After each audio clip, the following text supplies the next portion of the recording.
It's that time again. It's time for Rock Talk with the DocRocker himself. I'm joined once again by Denton Orlado, the DocRocker. And what are we talking about today? So the last couple of weeks, we've been kind of exploring particular genres of metal and talking about various stylistic traits and bands we like and bands we don't. We figured we'd do something a little different this time and talk about riffs and talk specifically about riffs themselves, what they mean, how they work. We're just going to kind of gush about some of our favorites. We had a really cool Facebook group chat with everybody earlier this week, and a lot of people commented some great songs and riffs and different ideas, and we're going to try to touch on as many of those as we can, seeing how riffs can sometimes bounce from song to song and how artists can inspire and mimic each other with their riffs and all the different sorts of things that go along with that. And we're just going to kind of wing it and play around with riffs and talk about what riffs are. So that's the idea for today. Well, the first thing I guess we should do is pretty much talk about what a riff is, because it doesn't necessarily have to be a guitar riff, but usually in hard rock and metal it is a guitar riff, but it doesn't have to be. So this is what I found out from the great internet gods. They say a riff is a repeated chord progression or refrain in music that forms the basis or accompaniment of a musical composition, often at the beginning of the song, and is repeated throughout, giving the song its distinctive voice. What do you think? Close enough? That's actually pretty close. I like that. I'd like to share a little bit of some interesting trivia and history about the word itself. The word riff actually derives from jazz. It goes as far back as the 1930s. I forget exactly who the artist was who coined the term. I want to say it was Count Basie, pianist and big band leader in the 30s.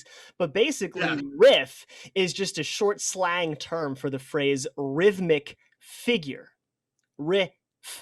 It's just the first start of each of those two words. So since it's by literal definition a rhythmic figure, as Jeff said, it can pretty much be any instrument. It's most, especially in the rock world, it's most often compared with guitar. We use guitar as the basis. Oh, this is a really cool guitar riff, but you could have a bass riff if it's like a basic, especially thinking, both of us are big Maiden fans.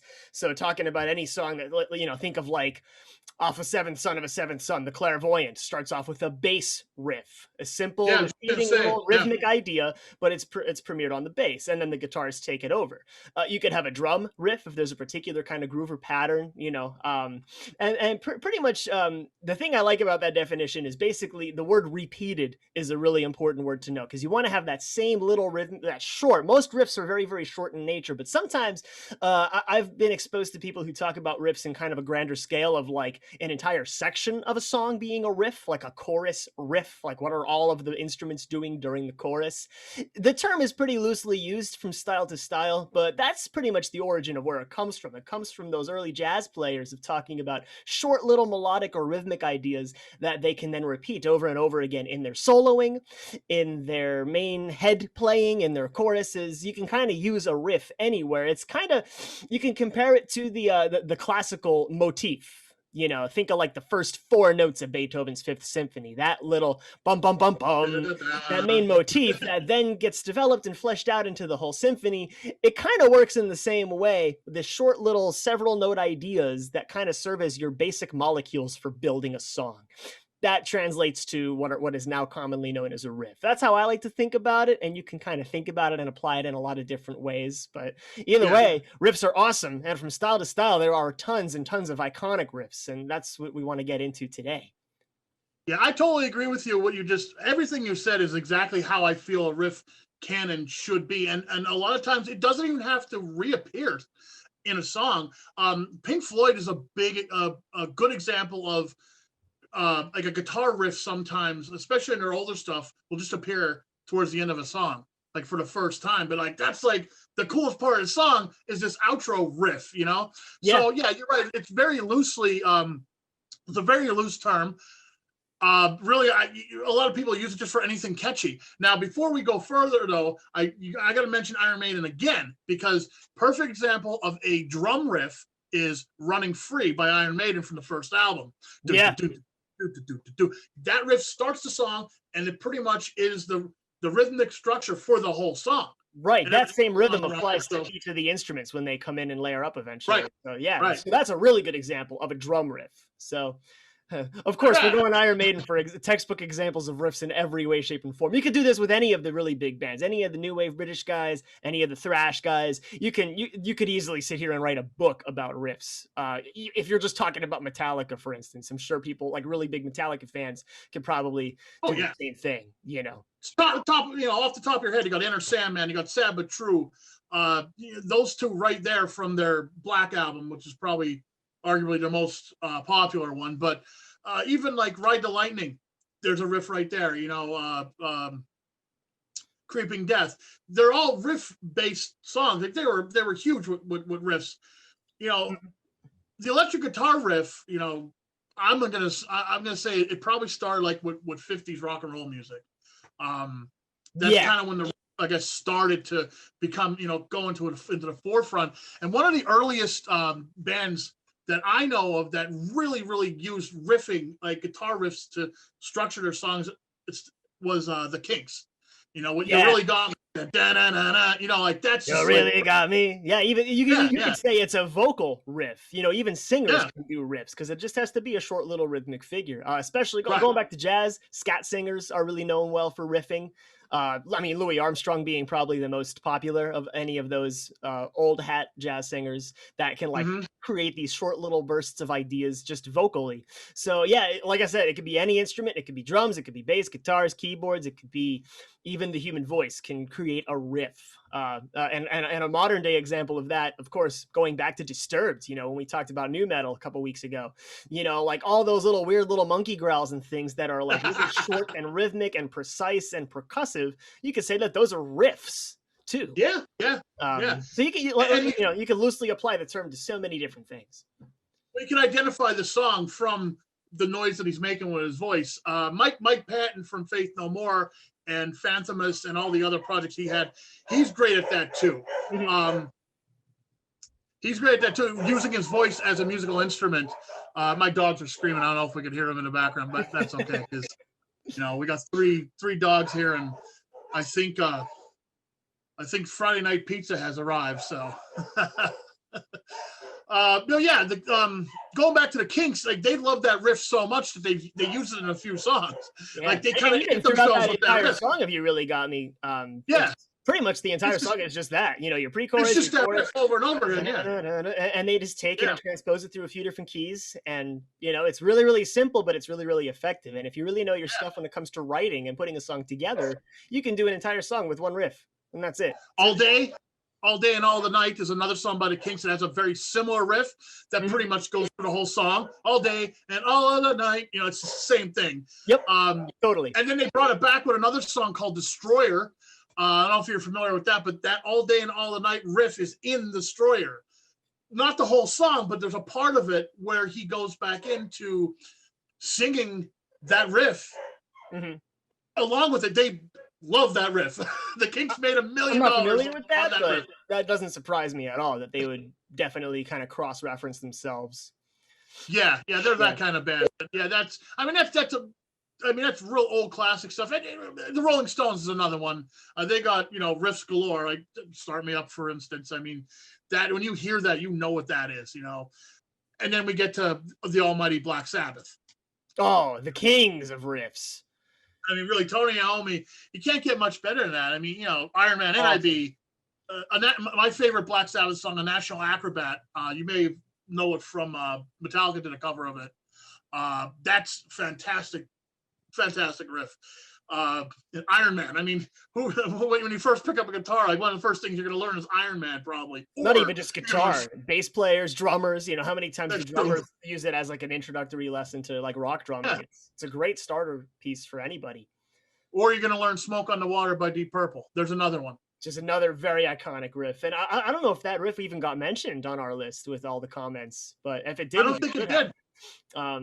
Yeah, Deep Purple's another band that's really well known for lots of different riffs. There's a good example of keys playing riffs. So looking at John Lord, the organ player, doing something like Lazy, you know, having that nice, like, simple little organ thing that repeats over and over. And then they play it backwards, they play it all sorts of different directions, and it's super fun. It's a really disgusting good song. And if you don't know Lazy, it's on the same album as Smoke on the Water, I think. It's on Machine Head. So, you know, any Deep Purple fans that you kind of know Smoke on the Water and not much else, they're one of those bands that have like a dozen songs that are just as cool as Smoke on the Water, and then some. They do a lot of really cool, colorful stuff. So go check out Machine Head, which is where Smoke on the Water is, because there's lots of really Highway Star is on there. That one's on there as well. And that's another example. Great guitar riffs, great organ riffs, great vocal riffs, everything. It's very, very riff oriented, and it's kind of heavy, you know. Oh, it's real heavy, yeah. Sometimes they get lumped into like the whole early heavy metal camp, and I completely understand that. That makes a lot of sense. Yeah, absolutely. With Deep Purple, and especially Highway Star, like I say that's like a proto thrash song. You know, Highway Star fast and it's powerful. There's a lot of like power behind that. A lot of chugging going on. Yeah, a lot of chugging. Stars, you know, and dropping back to Black Sabbath for a bit. Talking about proto thrash songs, I just thought of another great riff, "Symptom of the Universe," which is a Black Sabbath song from their Sabotage album. That is another proto thrash song. Like if you hear that, man, that's fast. That's just crazy. That's where a lot of these thrash bands had to get that sound from, like Highway Star, Symptom of the Universe, and plus other stuff that we did talk about on our thrash episode. But those riffs right there are fantastic too. And I always think, like, when I think of like the origins of thrash, well, like the origins of heavy metal, always go back to like Deep Purple and Black Sabbath and of course Led Zeppelin. I was just gonna say a lot of people put Led Zeppelin in that camp too. Yeah, and they're the riff masters too. Jimmy Page, especially on their first album. Like no other. Yeah. What's that? Especially on their very first album. Well, we'll talk about them a little bit later when we get into riffs that sound like other riffs, you know, because I want to talk about that a little bit. But there's a couple that were mentioned that I on our Facebook post on our Facebook group. I do want to mention my friend and fellow drummer Chris Whitner mentioned Aerosmith today, and I didn't even think about them. But I mean, come on, "Walk This Way," for instance. Oh yeah, that's a great vocal. Same Old Song and Dance. Like Aerosmith has tons of riffs, you know. And then of course AC/DC. Pretty much their whole discography is a riff. Yeah, most notably Back in Black. Yeah, Back in Black. Yeah, I mean. That's all they do. Like week one guitar lesson you could easily learn, you know, and it's just so simple, open strings, you know, really easy power chords, and it's just and that's the nice thing about riffs is they're typically very, very simple in nature. They're usually not super complex unless you're talking like progressive metal, which is a kind of whole niche thing, and we talked quite a bit about that last week. But yeah, a lot of these riffs that are really well known are as little as 4 notes, if not less even sometimes. They're really, really simple, and they just, you know, they hook you in. Well, let's talk about Cousin Cam then, because he suggested a song with a riff that I think has 2, maybe 3 notes in it, "Walk" by Pantera. Yeah, and that's a really good question. Exactly how many notes is in that opening phrase? Because it's basically Dimebag is using 1 fret to get 2 different notes through the use of a bend. You know, dun, dun, dun, dun, dun, dun. So you get 3 distinct different pitches.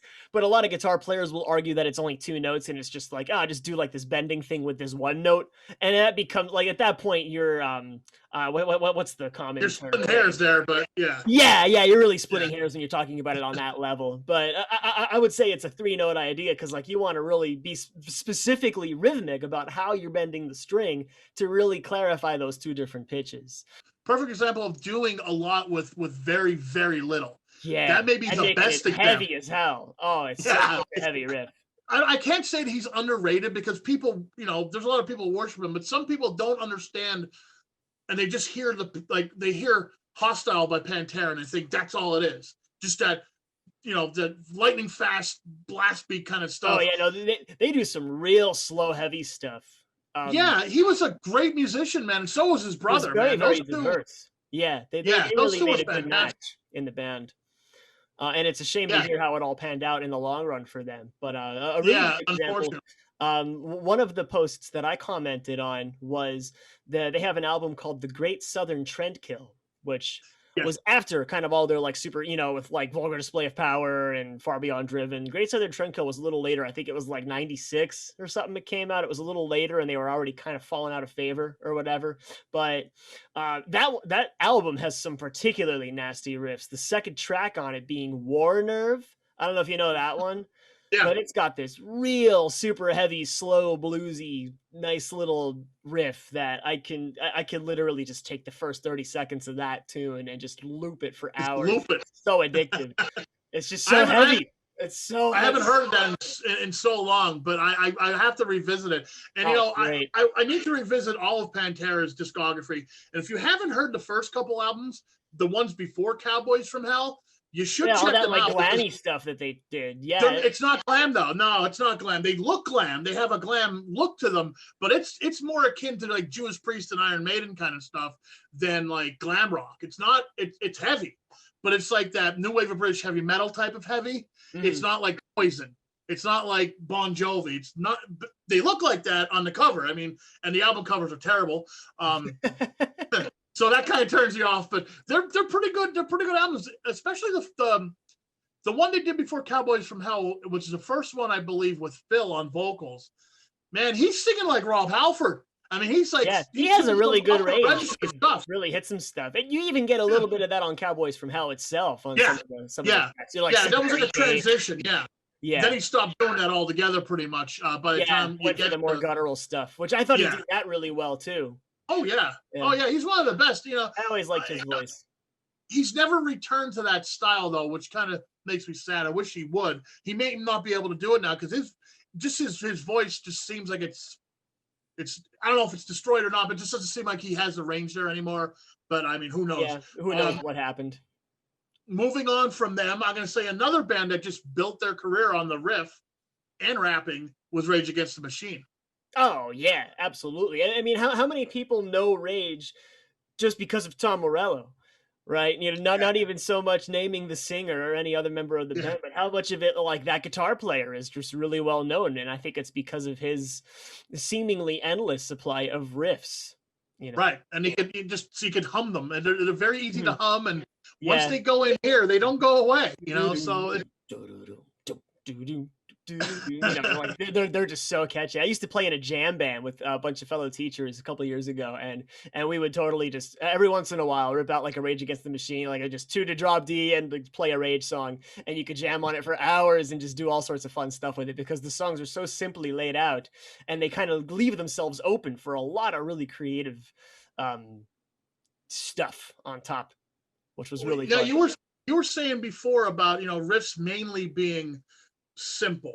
I'm going to mention 2 that are not as simple as they may sound. This was brought to me by my friend Brendan.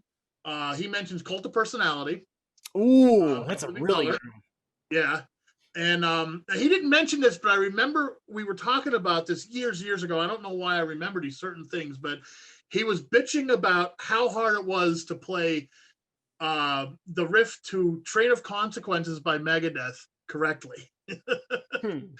So that one's a little bit more difficult. I guess it's just kind of, I don't know. It's maybe the feel, trying to get that feel. Marty Friedman is responsible for that riff for Train of Consequences. Then you got like Symphony of Destruction and Holy Wars and Tornado of Souls were mentioned by Megadeth, by a few other people. They're all great riffs too.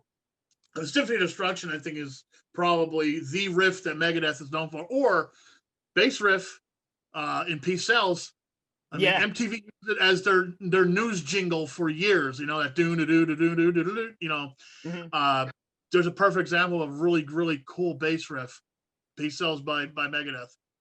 Can't go through all of them, unfortunately, but I do want to mention. Yeah, you have to mention one more because my wife mentioned this. No One Like You by the Scorpions has a fantastic guitar riff. The song kicks in with it with a guitar solo over top of it, and then the riff comes back and pretty much holds down the chorus. The riff is featured in the chorus of the song, and it is, I mean, for like an early 80s hard rock metal song, man, that riff just gets in there, and it's perfect. It's a perfect guitar riff, and I don't think the Scorpions have ever written a riff like that ever since. Yeah. But there you go, wifey. That's for you. She loves the song, so and it's a great riff. It's a great song. It's. I'm not a huge Scorpions fan, but I really don't know much of their stuff. that one's a good song. That was a you'd probably enjoy it because like the riff is just so good. It's like you can't ignore it. You know. We haven't even mentioned Guns N' Roses yet. We have it. Your favorite riff from them is probably mine too. Yeah, My Michelle. probably for really different reasons. The reason I'm really big on that riff is kind of obscure, but though anyone who knows me knows I'm a big video game music fan. You know, as a matter of fact, we just talked about this last week. You know, and I like to like write a lot of stuff. I'm a big Mega Man fan. You know, he's my boy, my main dude. I have a little figure of him on my desk as a constant. Oh, hey, reminder. I'm wearing a video game shirt today too. Oh, nice. Yeah, So, the Fall New Vegas shirts. so in one of the Mega Man X games on the Super Nintendo, there's this one particular background theme. It's for like this jungle course, and it's note for note My Michelle. It's the same exact thing. It's the same key, Wow. same speed. It doesn't quite have the same drum beat to it, but it's that, you know, and I always thought the riff was really cool in that game. I always really liked that. And you know, you fast forward almost 20 years where I first go to explore Guns N' Roses. I pick up a copy of Appetite for Destruction and I go through cover to cover. It's like, oh, this one looks pretty good. You know, it's got a lot of songs that they're famous for or whatever. So I went through the whole thing. When we got to My Michelle, I was like, wait a second, I've heard this before. These dudes that wrote the soundtrack for the Mega Man game just straight up ripped My Michelle. It's literally note for note, and it's funny because I ended up liking the Guns N' Roses version better, you know, because you know the way it's articulated is a little bit different. Like I said, the drum part underneath is a little different, and I think it's really really good. It's just really simple. That riff keeps coming back. They use it for the verses, which I really like. I also like the way there's that nice little break right before the guitar solo starts. You know, after that bridge, just the way, just that simple flam, and then the riff comes back, and I think it's Slash who solos on it. I don't know if it's Slash or Izzy. I'm pretty sure it's Slash. You know, let me know in the comments. Tell me who it is because I don't know who it is. But yeah, like, and every time I go through that album, like I could hardly ever get past My Michelle without having to hit repeat at least once. It's just such a cool riff. It's so simple. It just comes right down a little thing called a blues scale, and it's just it's in a cool key as well. It's a really interesting key. I mean, they're technically playing in F sharp, but anyone who knows Guns N' Roses know they detune all their stuff half a step, so it technically is the key of F. And just something about the key of F has like an instant cool factor because you don't hear it very often. You know, it's kind of different. I mean, like, you know, you think of like how many of the riffs that we've named so far, and they're all in E, or they're all in D, or they're all in A. They're all in these like really common guitar keys, but like ones that are in kind of different keys always catch my ear as a piano player because I like hearing all the different sort of tone colors you get for different riffs. So why do you like that song so much? I just think it's a cool groove, man. It was, you know, just one of the that and Rocket Queen are my two favorite. Oh, Rocket Queen's good too. Yeah, I like that. You know, it's mainly because of the drummer. I think Steve Adler, yeah, I think that's the only one that he did with them, right? Because then they got they got Matt Storm. Yeah, and I mean I could discuss for hours why Steve was a better fit for that band, but I basically just say like he just grooved like nobody else can, because he wasn't. Now, Matt Sorum technically is a way better drummer. I mean, he's a fantastic drummer, but there's just something about Steve, man. He just because he's not a machine, you know. You could hear it, even in that album, you could hear it kind of the tempo kind of moves with it, you know. My Michelle's a great example of that. Right at that start, there's that nice like you just feel the beat delay just by a slight little bit. Just enough that makes. I just like I just like that riff. I think it's really cool. I'm really surprised that I didn't know about the Mega Man connection. Did you ever look into that? Was it like, did they rip it from there? Or? No, I never looked into it, but that would be really interesting to find out. The stage is called Neon Tiger. So I remember I tried looking it up, and it turns out there actually is a song called Neon Tiger by some other band. I forget who it is, but yeah, my research didn't take me very far. I mean, I Googled it like one day for a couple minutes and I couldn't really find much of anything. And it was like, it's such a weird, obscure thing to have it be in this one Mega Man game. It's not even a well-known Mega Man game anyway. So, well, what came out first? Oh, the album, easy. My Michelle Oh yeah, because the Mega Man game was like 95, Oh, 96. okay. Yeah, it was way, way, way later than the album was released. So it's definitely a clear ripoff of Guns N' Roses. But it's kind of interesting. Another interesting thing, when they were localizing one of the Mega Man games on the PlayStation a little bit later in the 90s. I want to say like 99, 2000, and the localize the lady in charge of the localization was a huge Guns N' Roses fan. So she actually renamed a bunch of the characters in the game to reflect Guns N' Roses members of the band, so there's like Grizzly Slash, there's Squid Adler, there's like all these goofy, Axel the Red. It's like clear references to Guns N' Roses, and it's actually pretty cool. That is really cool. You know what? We could probably do a whole episode on video games that mention musicians, because I know a ton of stuff in Fallout, in the Fallout series. Oh yeah, totally. There's a ton of stuff that that give a little nod to musicians and music and pop culture in general. Mm-hmm. But I'm going to use this right now, your little mention of Mega Man and Guns N' Roses, as to switch gears a little bit into riffs that sound like other riffs. Yeah. It was a perfect segue, and I ruined it by mentioning it. But yeah, that's what we should go to right now, because on our Facebook group, on the web board, an old friend of mine, a Partysville native where we were born, Mark Hauser, who lived there and we grew up together, he mentioned a song by Seether called Same Damn Life, which has like the same chord progression, I believe, as an old song from the late 60s by Peggy March, I Will Follow Him. Now, maybe you could explain that a little bit better. Is it the same chords? Is it the same chord progression? Now, Peggy's song, it's sung. Their song, it's played on a guitar. Mm-hmm. But it's like the same thing. Am I right? I know I sent it to you for look over. I actually haven't heard the Seether version. I listened to the Peggy March thing because it was blown up to be like this big crazy cool riff, and I was like totally thrown off by listening to it. Like, oh, this is like some like old school like 60s rock thing. It's cool, but it doesn't sound to me like it's like a heavy riff kind of thing, and like, well, they just pretty much took that beginning. Right. They just took that beginning with the lady was with the women were singing, because they're just kind of humming. Mm-hmm. And they just made a riff out of it. That's pretty interesting. I mean, I'm not much of a big Seether fan, but I'd be curious to hear what they did with it after hearing the Peggy March original, kind of seeing how it got translated in later years would be really interesting. So I'm pretty sure they came out and said, like, we're borrowing this, basically, like this is an homage to her. Mm-hmm. I don't think they try to hide it, because I don't think they can, because it's the same thing. It's just played on a guitar while theirs is a vocal thing. Mm-hmm.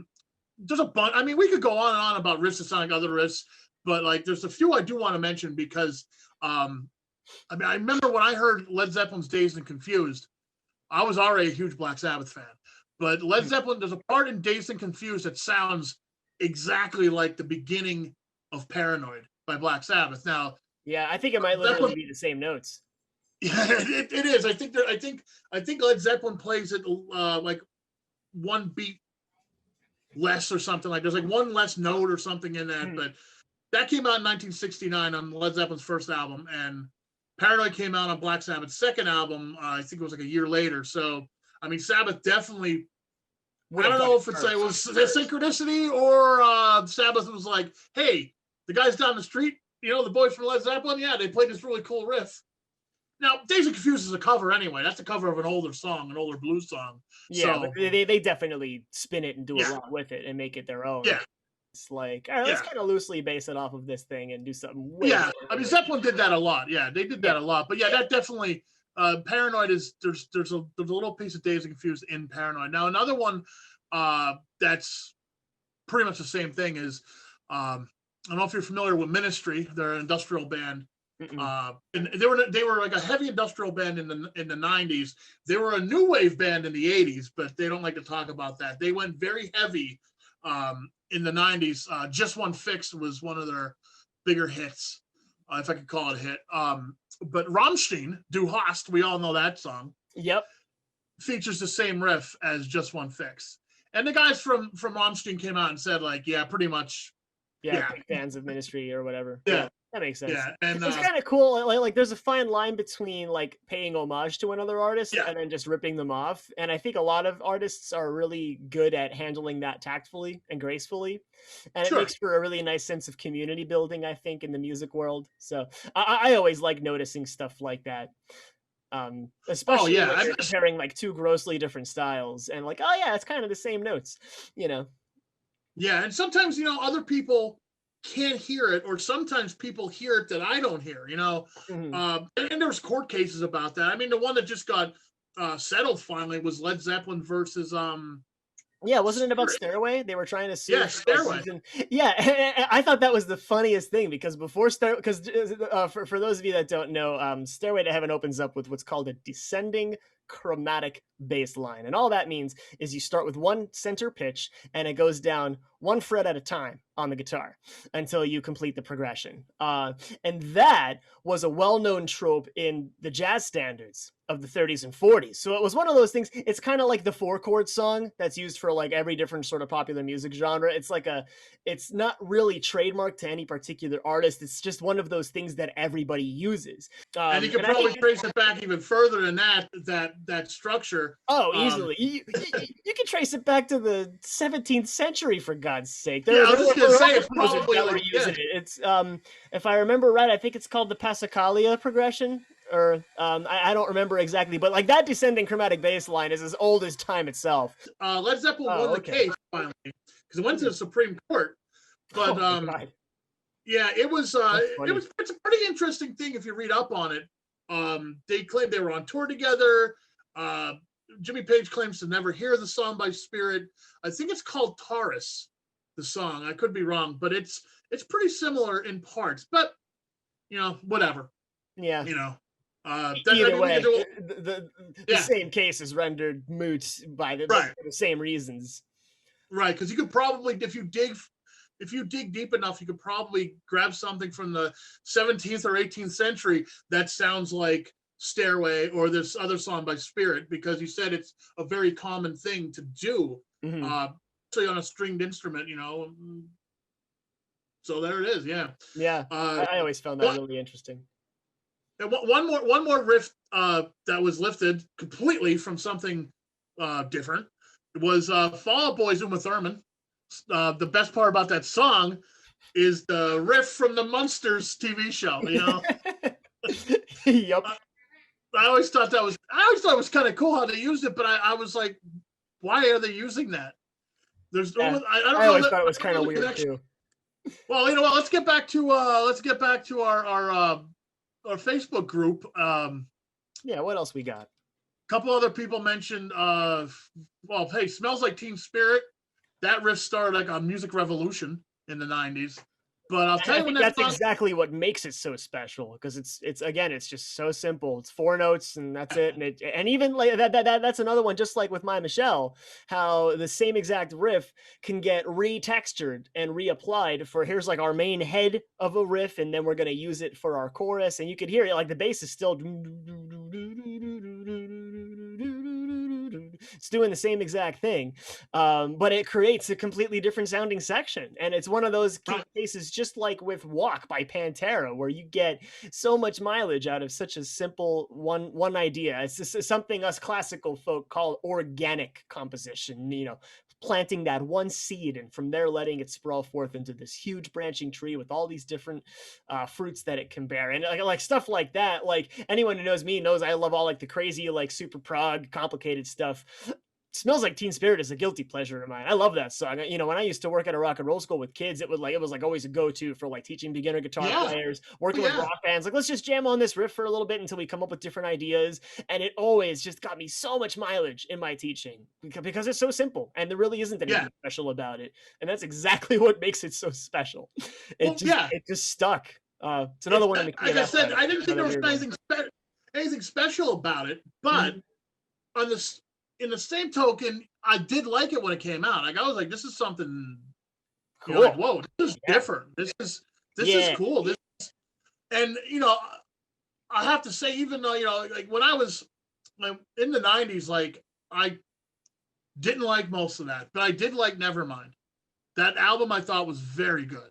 really good. I mean, it's good, simple riff based rock music that was easy to digest, and like you said, taking that seed and kind of going from that seed that's planted at the beginning of the song, and doing these different things more and more as I'm thinking about it, like that's what a lot of these songs do. A lot of these really great songs do.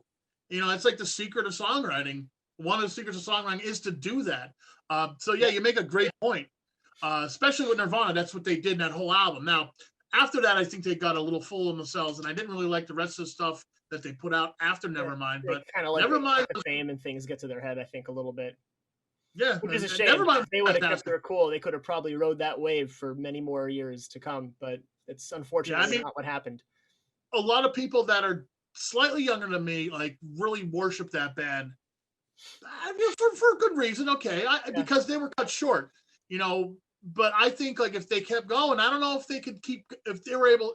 I don't know if they could keep going like they did. I upkeep don't. the innovation. Probably, Yeah, yeah, that's up for debate. Maybe, maybe yeah. not. Who knows?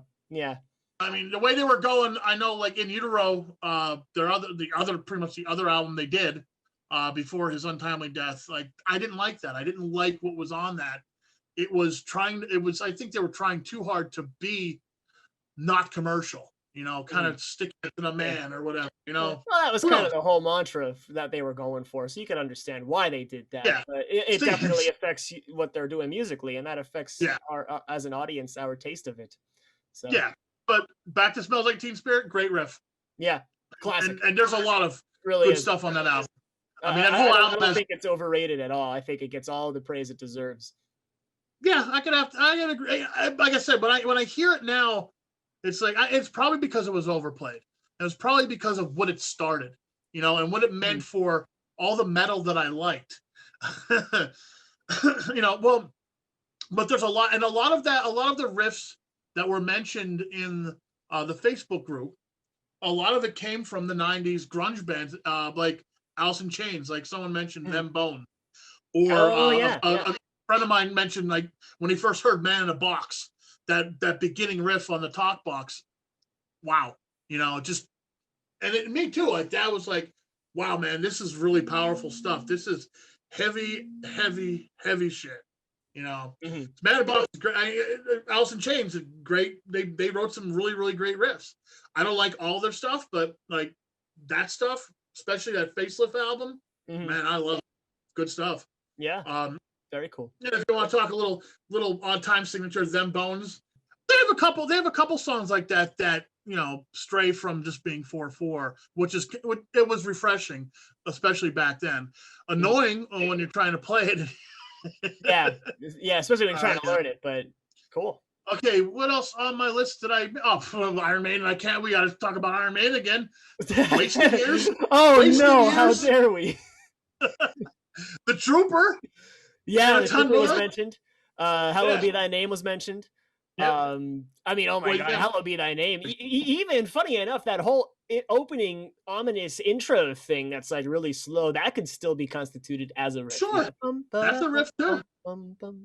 Yeah, that totally counts as a riff, a simple repeating musical idea that then gets stretched out throughout the song. And a lot of the twin lead stuff that happens later on as the song picks up is definitely really awesome riff from this album, Number of the Beast. I'm wearing the shirt, and it has nothing to Yeah. do with the fact that somebody commented that. I was like, I just want to wear a Maiden shirt today because we're going to be talking about riffs, and I want to think about as much different stuff as possible. So, So yeah, what do you think? What do you think makes a good riff? Like for me, it can't be too long, can't be too short, can't be too complex. Like, but I can't really put my finger on what would make a good riff. But it's almost like pornography.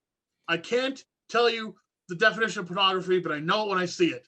So with a riff, when I hear a good riff, I know it. Is that one of your own original philosophies, or is that something you read somewhere? Because I feel like I, I think maybe Frank Zappa said that. I was gonna say it sounds like I heard that before, but I don't know who said it. But that is really profound. We'll I say don't Frank know. Zappa Yeah, said that. and that's the thing with riffs. It's very, very subjective. Like for me, like a lot of riffs, and there was a particular riff that I mentioned on the group, "The Dark Eternal Night" by Dream Theater, and that is super Yeah. complicated. Now it's in four. It has a couple different tags and things, but it's really unpredictable. And it's super complex, and it's really, really tough. Like I remember like literally seeing sheet music and like, having to kind of like look at it really closely and try to figure out what is, oh, okay. And after listening to it a dozen times, now I can kind of follow along it most of the time. Not to mention there's a whole ending section that has this really dirgy, sludgy, heavy, like kind of doomy riff, and it's awesome. Anyway, but yeah, so like for me, like a lot of riffs that I like, some of them are more complex, some of them are very, very simple. I think the one of the biggest things you need for your riff to work is syncopation. You know, it has to be syncopated. You know, you think back to Smells Like Teen Spirit. Dun, dun, da, da, da. You know, it has to, even if it's just one note out of the riff that falls off of the beat. That's a big part of it because you want to create that strong contrast within a very short time frame between things that are establishing the beat pattern and things that are purposefully fighting against that and subverting that. That's what gets the audience to move. That's what gets all the metalheads to mosh and headbang. That's what gets all of your 50s and 60s rock guys to get on the floor and dance. You know, syncopation is such a big component, and that ties right into the overall rhythmic component of what a riff is. If it's not rhythmically interesting, it's not really a good riff. So I would say syncopation is number one, arguably one of the most important things, especially then. Aside from that, I think it's a matter of taste. You know, if you like stuff that's bluesier, go for things that have the blue note in them. Go for things that are slower. If you like thrashier stuff or punk stuff, go for, you know what I mean? Like it kind of then you start getting into specific genres. But I think one thing that stretches across all of those different genres is that presence of syncopation. So whether or not, because even sometimes, I mean, not to do another plug, but I've been doing a lot of writing and things like that. And there was the most recent track I just cooked up that I'm going to be live streaming over the next few days. I'm going to be sharing some of the music.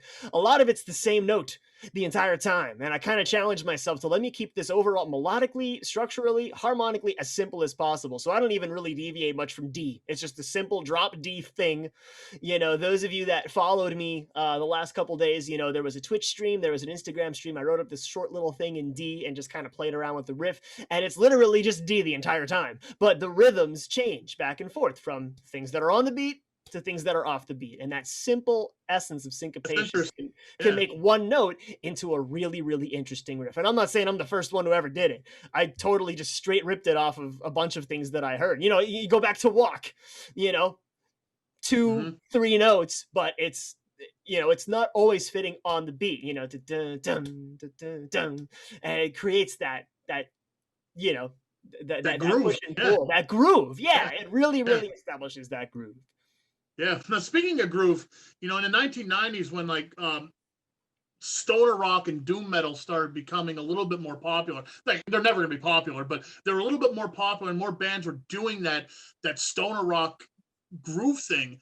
They're very riff oriented, like that album I gave you last week, Solitude Returns Through the Darkest Hour.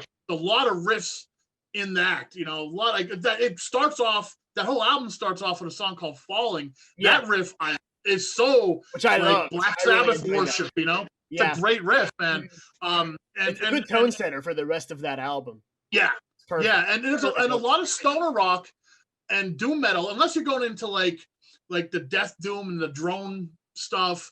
A lot of stoner rock and doom metal, like the traditional doom metal, is based around really cool, crushing, cool guitar riffs, you know. And that's what I liked about it, because it is a lot of Black Sabbath worship.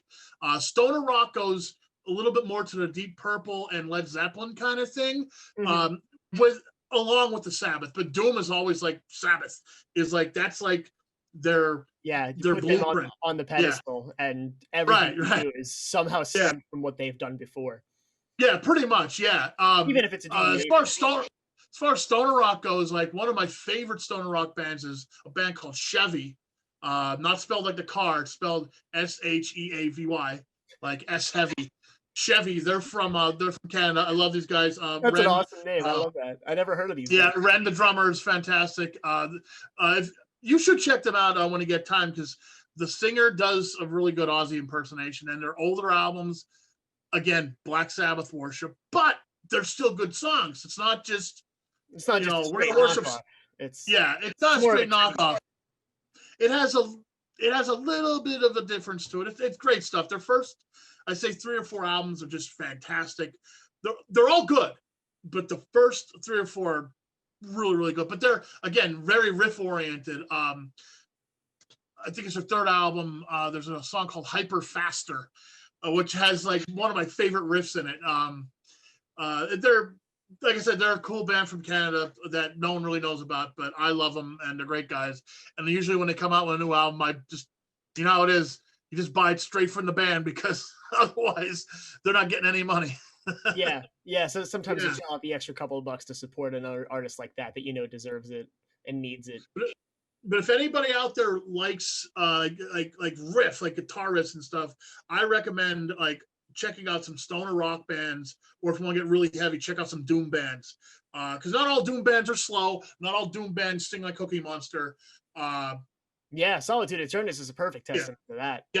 Yeah. Especially that album last week.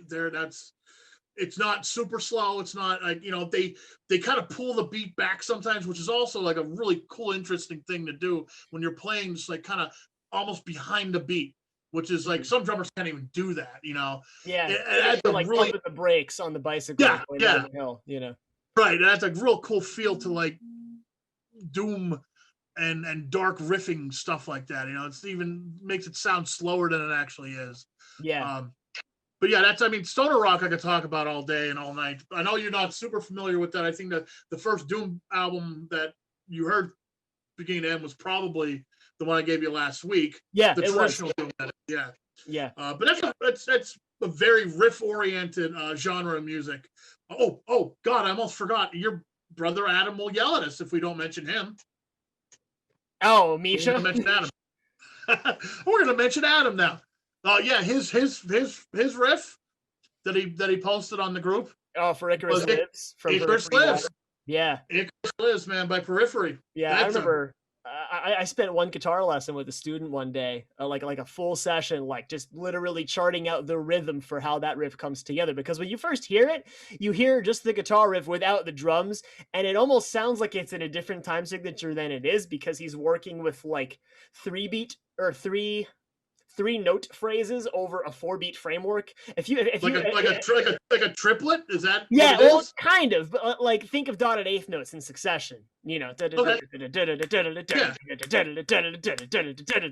if you know how to frame it in 4 and you sit there, you can snap along with it and clap it out. It's a perfect 4/4 riff, and that's something I love so much about a lot of this gent stuff. Is it doesn't sound like it's in 4, but it is, and I always love breaking that down. Like when I'm teaching it, it's like when in doubt, just put 4 on the floor, count to 4. It'll probably after several bars map itself right back to the downbeat. It might take sometimes up to 4 bars to do it, and that's a really good example of that because you hear the whole phrase, I think it's 4 measures long, and then it comes in with the drums, and once the drums are in, it's like super clear what time it's in and how to count it. But when you first hear it, it's like, is this like a weird, it sounds like triplets because you're not hearing the beats that are falling in between, and it's really, really interesting. And like I said, I fondly remember kind of going into that with a student and kind of breaking it down. It's like, if you just learn how to count it all out with your subdivisions, you could literally play anything, and you could sit there and digest even the most complex riffs.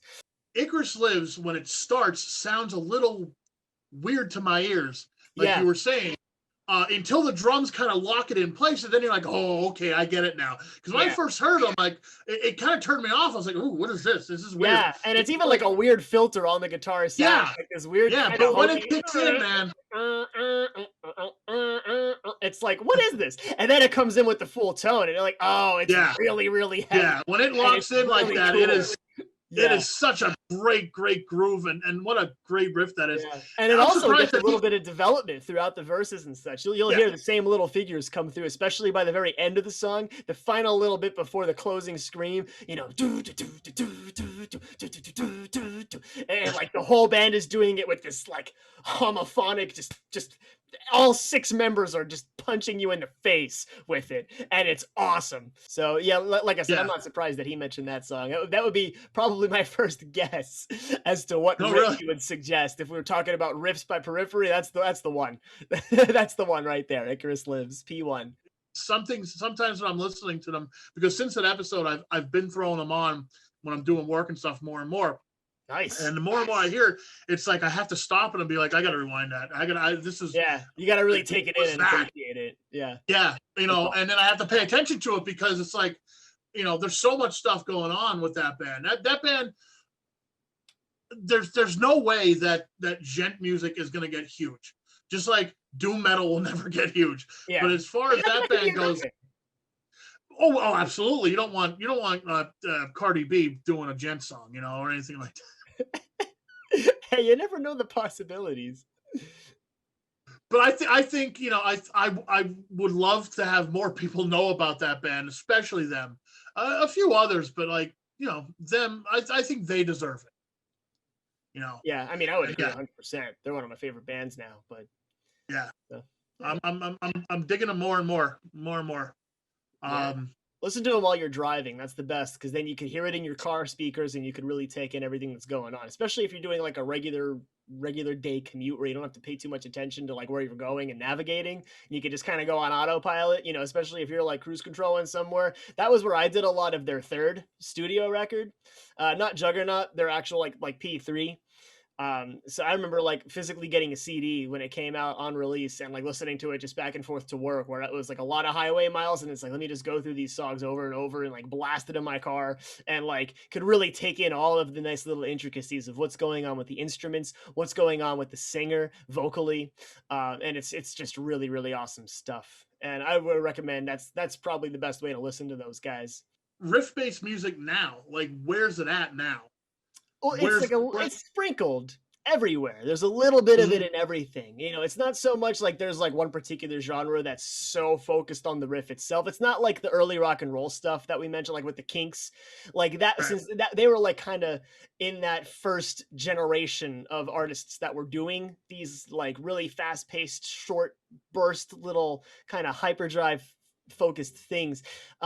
There's so much out there now that has followed in that same path, but did different things with it. So it's one of those, like, you're not really gonna get, like, if you want to like learn riffs on a basic level, listen to old school rock, listen to classic rock, listen to, even, God, you could even say like punk, things that are like really simple and repetitive in nature, to get a good idea of like what a riff is. And then you could start to sort of tiptoe into different genres and try figuring out what other artists are doing with it. What are the doom guys doing with it? What are the new metal guys doing with their riffs? What are, you get the idea. So that's what I would recommend, is if you're trying to like get into like learning what riffs are, and just by listening to them, start with like Chuck Berry, best example of that, his most famous song, Johnny Be Good. Even every aspect of the solos that he plays are very riff focused. These short little 3-note, 4-note ideas, bending this note and playing the next one, bending it again, going back, these little short little things that are just very, very rhythmic. And just knowing that that entire song just follows a 12-bar blues progression and just plays a really simple rocking back and forth guitar riff that permeates the entire song. It's a great introduction to what riffs are on every level, melodically, harmonically, texturally, even the main chorus hook, go Johnny go go go, is very riff like in how he sings it, and it's great. So stuff like that, like that like real early 50s and 60s rock would be a good place to start, to get an idea. And move on like the 70s trace stuff, your way then you're gonna get the decades and see what kind of things tickle your fancy, and kind of and let you kind of come, like we said in the beginning, it's a very loosely applied term, and once you kind of start to sculpt your own definition of it for yourself, you then start to see what sort of things you gravitate towards in the riffs that you listen to. Well, you mentioned new metal, and they used riffing more in like a rhythmic sense with a lot of that stuff, which is still pretty cool because it does stick into your head. Like that stuff is still catchy, and a lot of it was very basic, and like I said, a lot of it was very rhythmic. But okay, we'll mention your favorite new metal band. We'll mention Disturbed one more time. The guitar playing is pretty much riff. It's all riffs. It's all it is. The first two albums don't even have any melodic playing or solos or anything. It's all just really punchy rhythmic stuff. Yeah. It's great riffs though. Awesome riffs. And they keep that going in all of their newer materials. I love Dan Donegan as a guitar player. I think he's great. I know he's not your favorite, but it's probably because like I know, maybe I think it's because I know he's capable of so much more. Maybe, I don't know. Yeah, maybe. I would love to hear them play like progressive metal or something sometime. Yeah. Or at least just get David Draymond to sing for a power metal band. But I know it's not gonna happen, but whatever. as far as like, oh god, we didn't even mention anything by Ozzy. We didn't mention Crazy Train, did we? I don't think No, we mentioned. did not. And we went I this mean, whole come episode on. without mentioning Crazy Train. Well, there are so many iconic classic riffs in Yeah. every style and genre that, you know, there's probably even a dozen more really great classic riffs that we're not even going to touch on because there's so much out there to consume. This episode I knew was going to be like this because we probably didn't get through everything that was posted on our group. We I'm definitely sorry. did. But I'm sorry, we but can you know, always we come don't. back. You know, this will be a Everyone- really fun one for us to do again with a set of guests, even if we have like Yeah. several guests at once. And like, let's Sure. kind of get like, you know, maybe someone who's like really into a specific genre and kind of talk about like a bunch of riffs of that particular genre, and we can kind of have all sorts of cross communication going. That could And be we really could do top 5, top 10 riffs or whatever. Because we didn't do that. We probably should have like gathered up like our favorite riffs. But I have so many. I don't know if I could pick like 5. But like, yeah, you it know, was hard enough for me with Maiden songs, man. Let alone doing it with just riffs for any band, any genre. Oh God, my list will be all over the place. So well, moving on, I think we're going to move on to our homework for this let's week. do it. Our albums that we gave each other. Mhm. You gave me something called a band called Cryptic Vision, Moments of Clarity. This was suggested to you by your old instructor, Matt Magashko. Mhm. You know, like, and on the board today, Billy Letcher was talking about Matt again. Matt was one of the best musicians ever to walk this earth, I think, who really didn't get the recognition that he deserved. Rest in peace, Matt. He passed away last year, but he taught you when you were young, and just being around the guy. He was my teacher for over 10 years. Right, and he like recommended father for me. Yeah, and he recommended this album to you, or this band to you, this Cryptic Vision, when you were looking for something that was like Kansas. And this is a band that they're still around. Yeah, they're a newer relatively band. new. Yeah, they're a newer band, so that's kind of cool. We talked a little bit about this. Didn't make the last episode or those episode before about bands that are progressive, like the old school, like classic rock progressive bands that are still doing it. Cryptic Vision was the top of your list, so you gave me Moments of Clarity. So this is what I think about it. Okay, you take a less heavy version of Dream Theater, you add in some Yes, you add in some Kansas, you mash it all up, and that's Cryptic Vision. Yeah, that's what they are. That's a really good way to describe it. It's good, solid stuff for the most part. I like the album. I'm gonna revisit it. Some of it felt lacking, and that's, I think, why they're not as huge as they could. Big as they could be. They're not like Spock's beard. Or right, yeah, exactly. Right, exactly. They're not Spock's beard. Or even Kansas, who are still relevant now with their new album that just dropped this year. Right. The couple mellow tracks like in the middle of the album kind of bored me. I can understand that. I tend to skip over some of those too. But when they did their heavier rock and stuff, I thought that was way better. They're great melodies. There's great. There's super great harmonies. Yeah. Vocally, I loved it. Like it was.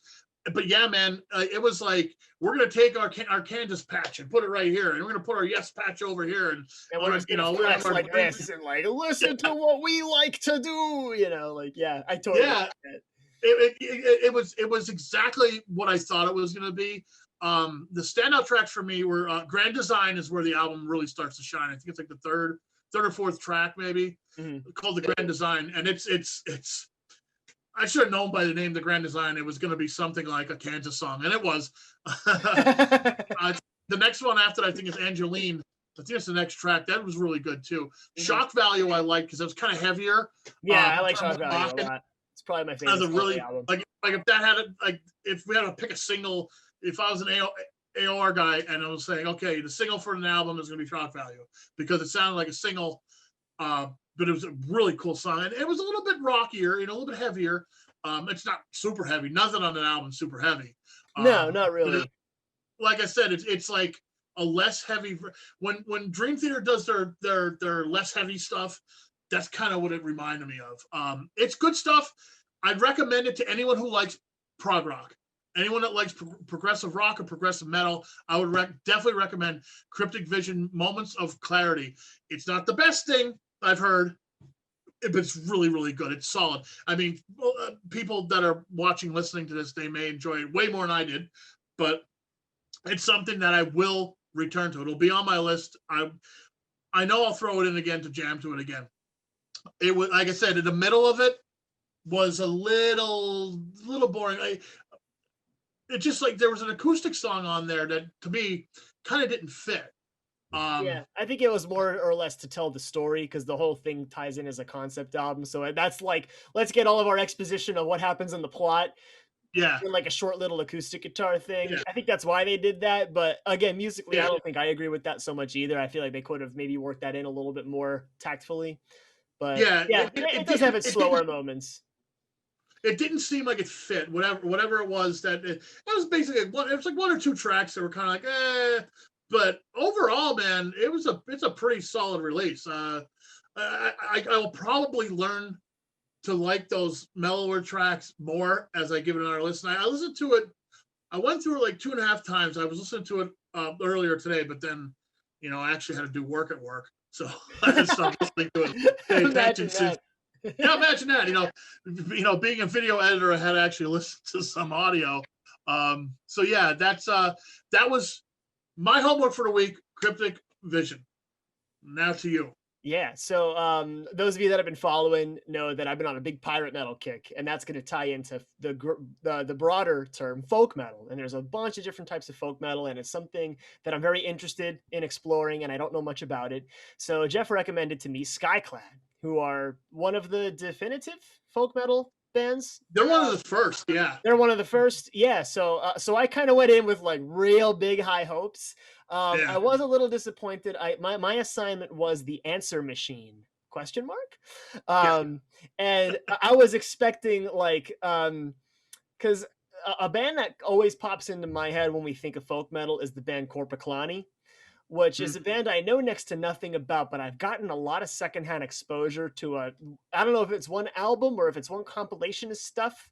Our cousin EJ is a big Corpiclani fan, and he every morning junior year when we were in high school, he would listen to it in his car, and I would just hear it in his car. So like I didn't know what any of the tracks were called or what any of the, but like I remember specific moments, and I remember like this real super colorful stuff. Lots of fiddle playing and accordion and trash cans and bongos and all this weird goofy stuff, and it's just awesome, and I loved it. And I was kind of going into Skyclad expecting that. And a lot of the stuff on the Skyclad album, The Answer Machine, was a little different. It had a lot of moments where it was more kind of like, it had some bits of like generic rock to it. I really, really didn't care much for the singer. Kind of gave me like a sort of like a punk singer vibe, kind of like a thrashy. Like it was more like a thrash metal band with violin playing here and there that pretty much complemented some of the guitar riffs. And a lot of so there were sections in each song that like, oh, this part's pretty cool. Yeah, oh, that part's pretty neat. And but like the first couple tracks on the album really didn't do much for me. And admittedly, honestly, I almost didn't finish it. I stopped halfway through because I was listening to it on one of my walks, and I just finished my little lap when I was about halfway through the album. I was like, all right, I'll put it on pause for now. I'll come back to it. And I almost thought like, I listened to enough of it to get an idea, and I could talk about it. But I forced myself today. I was like, nah, I should really just give the whole thing a fair listen. So I started at the halfway mark, and I worked my way. And as the second half progressed, it got a lot more interesting. And with like especially the last 3 or 4 tracks on that album, especially, I really, really liked. There was a lot of really good moments in it, and it was a lot more of that really colorful, fast paced, like really folky kind of stuff that I was kind of looking for throughout the whole album. Really started to surface near the end of it. So I'm definitely gonna revisit the band. I don't know per se if I'm gonna do that album. I might kind of touch back and find the ones that I really liked and listen to those again. But I would much more be interested in checking out maybe a few other albums of theirs, because I get the feeling, because there's a lot of different output they have, so I'm getting the feeling that like a lot of the albums have different things to offer, and it might just be that's like their thrashy album and I don't like it, but they have maybe some more folky kind of stuff. Is it all kind of the same? No, no, no. That's probably their most mellow album. That's their most mellow. The answer, yeah, is the answer Okay. machine, because there's a lot of acoustic guitar in there too. There's a lot of Yeah. acoustic guitar in there. There's a lot of violin, but there is heavy guitar in the background. Reason why I suggested that one, because okay, there's a lot of things to unpack with this. Okay, Martin is not the best singer. Their singer vocalist Martin is Is he like and the he'll guy admit for it. all of them? Because I No, really don't like him at all. no, no. Okay. He's actually he hasn't been with the band for about 20 years, but Okay. he did pretty much all of their original classic material. He came from a Okay. thrash band called Sabbath. Not Sabbath, Sabbath. Sabbath. Okay. Sabbath. Anyway, the reason why I suggested that album is because to me that one was the one I go back to the most. Okay. Because unfortunately with Skyclad, they have a lot of great songs, but they're kind of interspersed throughout these albums. Some of the albums have a lot of filler. So it's like I was thinking about suggesting Irrational Anthems to you, which is another one of my favorites. But I started listening to it the other day, and I'm like, I don't know, because it's really heavy in parts, and then there's folk parts. They're a really strange band. Now, in 2020, they're still active. They have a different singer, who sings more like a voice like you would Has a little normally more body expect. to it, maybe. Yeah, a little bit more standard, we'll say. Okay. And they're way more. I think they're more folky now, uh, than they were. Their thrash kind of sensibilities are gone pretty much. They're more of a folk metal band now. What folk metal is now than Okay. they were back then. But they Yeah, were I'd like probably like their newer stuff better then, because I'm like big on they're like Gaelic Storm and stuff like that. Things that are like really, yeah. really folky, like the Bodhran and all Oh yeah, fiddle yeah. playing and bagpipes and all that kind of stuff. I like the colorful exotic instruments. It's a big thing that draws me to folk metal. Yeah, I was gonna give you a compilation, of all their hits too, but I'm thinking, nah, you know what? That's the easy way out. Let me give them the Answering Machine because the Answering Machine to me is probably their least thrashy of their original albums, their original singer. Um, some of them are real heavy. Prince of the Poverty Line is another album that's like extremely heavy. There's only like one or two like songs that I would consider folk metal on that one. Um, it's a mixed bag with them, but they were like the originators because they started back in the early '90s. They were one of the originators of folk metal. So I'm like, okay, this is probably the best thing to get you into what folk metal really is because it's a wider genre than just Corpaclani. Um, Okay. Yeah, I get the even feeling though I'm gonna they find are, lots of stuff that I'm super into and lots of stuff that I'm not super into. yeah, So, but I'm yeah, willing to check it all out. So I'm glad at least I yeah. listened to the whole album and got a good idea, especially because the last couple tracks really surprised me. Because I was Oh kind of yeah. like, let me slog through this and finish it, but I ended up Now being I know surprised. I know you're not huge on lyrics, but that's where they really shine is the way Martin writes his lyrics. They're usually more than one meaning to them. There are a lot of double entendres and like play on words and stuff. Just like the answer machine question mark. That's the Yeah, name of the album. And it's always like kind of can tell they that from have a some of the titles. Some of the titles were like, all right, this is kind of they have yeah goofy, kind they of. have an album called their album's called Folkymon. That's right. That was the album. There's they're on the covers like Pikachu with like a violin and See, an I iPad. will listen to that just because of that. I'm a huge Pokemon fan, That's, so it's not a bad album. Folkymon's not a bad album, but again, like I said, a lot of them uh, are a mixed bag. It's like there's some filler. I hate to say yeah, that. there were definitely I some hope filler songs on the Answer Machine, and I was like, all right, yeah, I think I might just skip this one, you know? that may be the album that I know of that has the least amount. And I hope Martin doesn't watch this because he is friends with me on Facebook. Sorry, Martin. I, Love you, I love buddy, but I love your my lyric tastes writing. are pretty particular, you know? I'm a classically trained pianist, so there's certain styles of singing that just don't do it for me. So Yeah. And he did come from a thrash band, and that was like his strength is not his vocals. I do like appreciate though when he is able to sing with that raspy, thrashy voice, but still get some melody out of it, almost kind of like our buddy Lemmy does, when you're hearing Motorhead, sometimes Lemmy does stuff with his voice, and I'm like, oh my god, there's some kind of like nice melody he's doing with this raspy sandpaper voice. It's pretty impressive sometimes when he gets that out of that type of voice. But well, you know what? Next week I'm gonna give something that's it's more you. I'll say that. all right, sounds good. Very cool. I'll have to come up Oh, with what to give you next. I haven't given it much thought yet, but I'll think about it tonight and over the weekend, and I'll shoot it your way. So what have you been listening to this week besides the Answer Machine? so I did the Answer Machine.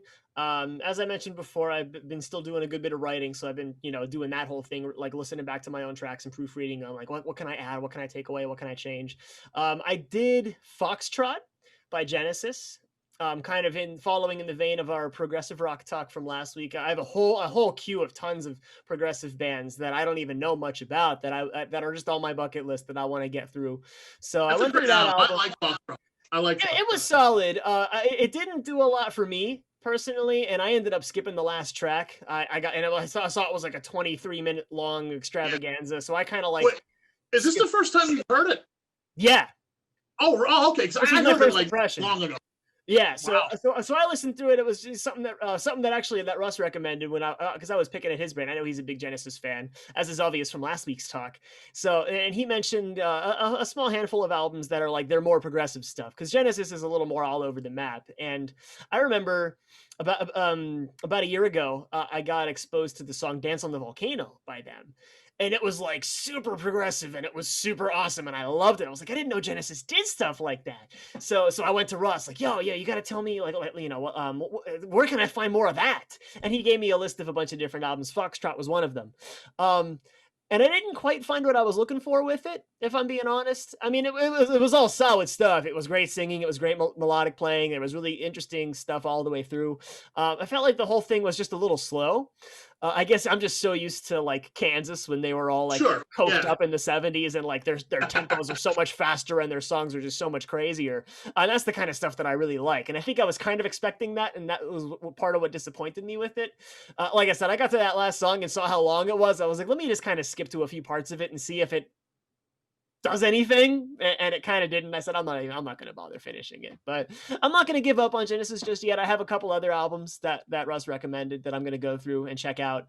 What else have I been listening to? I finished my Ailstorm conquest through all of their discography that's available on Spotify. What the last album by theirs that I finished was Sunset on the Golden Age, which had some really strong songs on it. It wasn't my favorite album by them, but it had like the title track at the end was awesome. It had a really, really crazy cool bridge that I loved, and it has some pretty strong songs throughout that I really liked. So I did all. I mean, I'm definitely going to go back and do more Ailstorm because a lot of the album, Black Sails, The Crystal Coconut, Back in Time, the whole like Vikings versus Pirates theme they went for, I thought was really, really So interesting. Ailstorm's on your list now, on your playlist. They're one of my favorite bands. They're one of my favorite bands of all time. I have no shame in admitting that. They are awesome. They are kooky and goofy and creative and heavy, and they have great vocals when they're screaming, when they're doing the whole pirate thing. There's a lot of really cool keyboard stuff. There's a lot of symphonic writing to it. There's accordion. Everything I love about music is in Ailstorm. They're one of my favorite bands. I will gladly go back to them, but I'm done with them from now because like I said, I want to keep exploring new stuff. Oh God, what else did I listen to? That might have been it. It was finishing Ailstorm. I did Foxtrot. I did my assignment with Skyclad. Did some more writing, and I'll send the new track that I wrote this week over to you after the cool. Yeah, I'm looking forward to it. It's a little faster pace than the other one I sent. So I had some fun with it this week. So, what about you? What have you been listening to? You know what? There's been, since I gave you Solitude Aeternus, I started re-listening to them. Okay. I listened to their album Adagio. I jammed to that over and over again. I listened they have an album called Adagio. Yeah. Oh yeah. Yeah, it's real slow. It's real slow. A lot of it is like it's like the slowest stuff in the world. But there's some really, really strong tracks on that one. Then I went back to the one that they did before Through the Darkest Hour called Beyond the Crimson Horizon. That one you may really, really like. I was thinking about you when I was listening to it because there's a little bit more. There's a little bit more time changes in their songs on that one. Okay. And the singer, man, he just sings in the stratosphere through almost the whole thing. Nice. Yeah. That's another one. That's another one. If you want to check that one out, you can check that one out. That's really good. One of your assignments for me. I'll gladly go through it. That was the one before Through Darkest Hour. It's not mixed as well because they were probably on an indie label back then. But that one's goes jamming in that. But really, the one I wanted to talk about briefly that I brother-in-law Dom text messaged me last week after we just got done doing this. He said, "Hey, I'm jamming into Aerosmith Toys in the Attic." And I'm like, why the hell are you doing that? And he's like, have you listened to this album? I'm like, yeah. I haven't heard it in like, 25 years probably. But I used to be a big Aerosmith fan when I was in high school. And he's like, you gotta you gotta re-listen to this. And you gotta he's like, it's amazing. So you did. I listened to it. And Was it's it amazing? amazing. It's a great album, yeah. Yay! It's a great album. Like Don right. was he must have been, drinking a little bit, but he kept on texting me last week saying like, "Oh my god, I can't believe how great this is." And I was like, I don't mean all to right. laugh. I'm just thinking about how excited he's getting over it. Yeah. Yeah, he was really excited. And the funny thing is, strange though, was today, drummer extraordinaire and friend of mine, Chris Whitner, mentioned on our Facebook group his favorite album by Aerosmith is Toys in the Attic. And I was like, oh my god, dude, I was just I just revisited that, last week, the other week, after I got talked full circle. Yeah, it was just real strange. But yeah, it's a great album. It's classic Aerosmith. Just the stuff that Steven Tyler does with his voice, man, is all the praise that Aerosmith gets, they deserve it. Yeah, I mean, cool. Cool.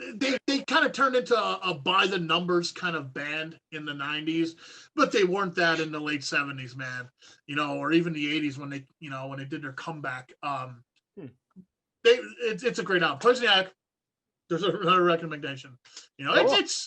It's standard classic rock, sure, but it has Walk This Way on it, and one of my favorite songs by Aerosmith is on it called Round and Round. It's a little bit heavier. It's kind of like a grungy kind of like a sludgy kind of song. It's a driver. It's like a slow driving song. It's cool. So that's pretty much it. That's all I listened to. A lot of doom metal this week, and doom metal and Aerosmith. And Aerosmith, yeah. Run the gamut. And Genesis and folk metal. We're trying to cover as many points as we can, ladies and gentlemen. We're trying to go and we do. That's pick stuff apart. That's the beautiful thing about this, and I hope it catches on with more people watching, and because, I mean, our musical tastes, they overlap with me and you, but they're so vast, like you're going from folk metal to talking about Disturbed and Aerosmith and Foxtrot, and yeah, I listen to anything, man. I really there's not really much. I don't mean to boast, but there's not much that I haven't heard. Doing the whole music major shtick in college and like getting exposed to literally everything. Like I'm down for it all, man. Just send whatever my way, and I'll at least listen to it, even if I don't like it. Oh yeah, and I'll say the same thing. Like there's not much I don't like. There's not much I can't find something to enjoy inside this music. You give me an album, I'm sure I can find something. Even in the last couple of years, man, I've been liking a lot more country music than I ever thought I would. Mm-hmm. A lot of it came from just like your taste buds. They change every few years. Stuff that I never would have listened to. Like I bet you if you showed me Ailstorm when I was in high school, I would have been like, what a joke. Stupid pirates. And now I'm like, oh my god, pirates are awesome. Well, pirates are awesome. Yeah, people change. Tastes change. Styles change. That's the nice thing about what we're doing is we're just basically talking music. That's all we're here for. And rock is such a wide genre of music. It could be the Kinks and it could be Death Angel. It could be Cryptic Slaughter and Cryptic Vision. I love it. And all right, wrap it up for me, man. Yeah, so I mean, the general theme here is just keep an open mind and expose yourself to lots of different things, and if there are, especially in this particular episode, I feel like we've touched on a lot of different genres, a lot of different artists. If there's stuff that you're not too familiar with, it's just so easy to find this stuff on the internet. Go listen to some things, it's definitely, I like that we're doing the little homework assignments now each week, because now I'm getting, if I wasn't already forcing myself to listen to something new every week, now I'm getting an additional something new to check out that I haven't heard before. And that's what I'm honestly loving that more than any other aspect of this show, is that I'm just getting exposed to all this stuff I never heard, and I'm learning a lot more as we go and do this. So hopefully those of you tuning in are finding it interesting as well, and are, you're all finding things that like, oh, I'm gonna go check that out. Maybe some of you have found some new favorite bands over the last couple of weeks that we've been doing all this, and we hope to keep it coming week after week with different style talks, different riff talks. We have a whole laundry list of different topics that we want to cover, and we're going to come back to them with guests on board as well. So keep up the chats in the Facebook page, comment on our videos, subscribe to the channel. We have a lot of followers in the Facebook group that aren't subscribed yet, so get on that. It really helps us get more viewers, and it helps get our message out there of trying new things with music especially.